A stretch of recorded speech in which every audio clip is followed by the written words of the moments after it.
Tai yra sekanti karta ypač populiaraus, labai sėkmingo D3 kartos universalaus mini vikšrinio krautuvo modelio. Caterpillar inžinieriams buvo labai sunki užduotis, kaip iš labai geros mašinos padaryti dar geresnę.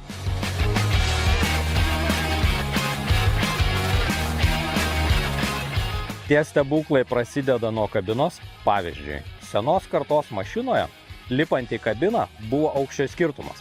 Tai paėmė ir padarė absoliučiai tame pačiame lygyje įlipimo laiptelį ir mašinos grindis. Šitoj mašinoje gali strėlę laikyti pakėlęs 15 cm virš žemės ir durys atsidarys. Senesnės kartos mašinoje šiek tiek užtrukdavo išimti priekinės duris, naujos kartos mašinoje durys įsiema per sekundę ir tu tiesiog monitoriuje pasirenki, kad nori dirbti be durų, viskas, mašina dirba. Smulkmena, bet patogu. Kabina žymiai padidėjo, plotis į šonus. Komfortas viduje, viskas pasikeitė, vietos daugiau. Pats atsisėdau, pasibandžiau, tikrai smagi mašina, tikrai labai super. Žymiai kojos labiau užsitiesė, įlipimas patogus.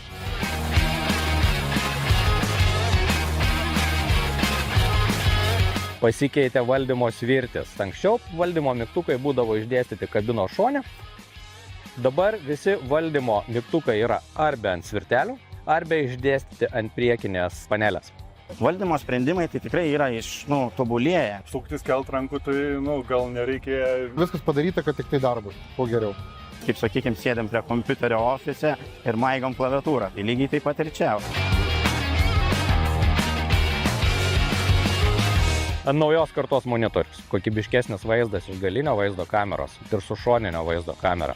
Kas patiko, kad praktiškai veidrodėlio šone nereikia. Ir važiuodamas atgal tu matai visą vaizdą, tiek vikšrų, tiek atbulinės kameros ir visus šonus. Tai tikrai labai patiko. Labai gerai matosi. Greita jungtis įrankių keitimo, hidraulinė. Labai greita jungtis dabar padaryta, sekundžių klausimas. Kas buvo anksčiau, prilenda žvyro, prilenda smėlio. Atrakinam, bet užrakint būdavo ganėtinai sunku. Tai reikėdavo čiut su kuvaldėlę pakalti. Šiandien paspaudai mygtuką ir čiukt, numetei padargą, užsidėjai kitą padargą ir tu gali toliau dirbti.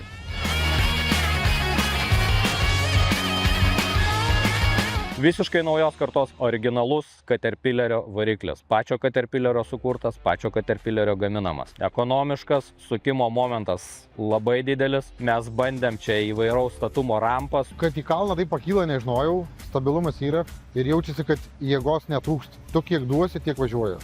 Stabilu. Tikrai galinga mašina. Kelimo aukštis 15 cm aukščiau kelia mašiną. Naujos kartos mašina pravažiuoja 3 metrus 19 cm su lygiagrečiai gruntui nustatytų kaušų. Taip, ganėtinai yra svarbu, nes kartais būna, jeigu apgadini automobilį, nei užsakovas būna patenkintas, saugus, darbas visur turi būti. Dabar padarė safe rezervą, tai tikrai yra labai gerai. Keliamoji galia plus 200 kg.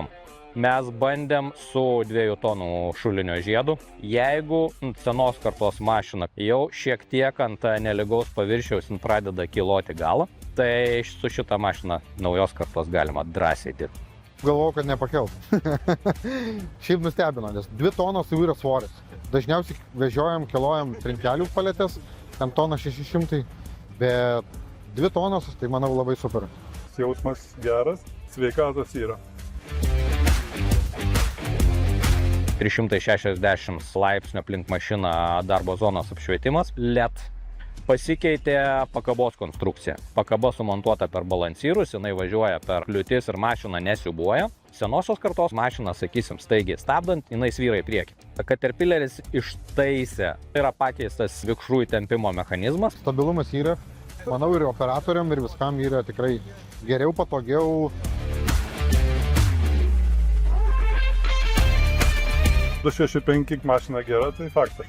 Auga kokybė, sauga, darbo našumas. Visi privalumai, kad palengvintų operatorių darbą, kad jis taip nepavargtų. Esu viską išbandęs, nuo mažiausiai iki didžiausio. Tikrai džiaugiuosi šiuo modeliu. Jeigu trumpai, kaip vestuvės iš naujo lyg tai būtų.